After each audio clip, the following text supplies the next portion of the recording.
پێغەمبەری خوا صلی الله علیه و سلم پرچی هەبوو تاکو ئێرە بەڵام کەس نابینن پرچی هەبێ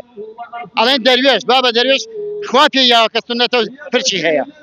بەڵام زۆربەی سونەتەکان ئەوەی کە بۆ ڕیایی بێ دیارە ئەوەی کە بۆ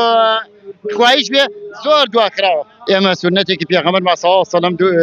زیندوو کردوێتەوە چونکە پێغەمبەری خوا صلی الله علیه و سلم دەفەرمێت هەر کەسێک لە ئاخر زمانە سونەتی من زیندوو کاتەوە خێری 100 شەهیدی هەیە لە ڕۆژی قیامەتە ئەم سونەتەش ئێمە کە حەزەتی جوبرایل هاتە خزمەت پێغەمبەر صلی الله علیه و سلم فەرمووی بە ئەسحابەکان بڵێن با تەکبیری الله ئەکبەر کەن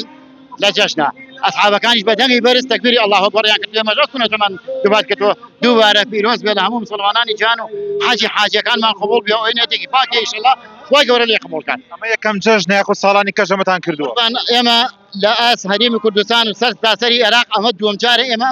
ئەم یادە ئەکەنەوە ئەم سونەتە زیندووەکەینەوە داوا لە مسلمانانی کوردستان ئەەکەم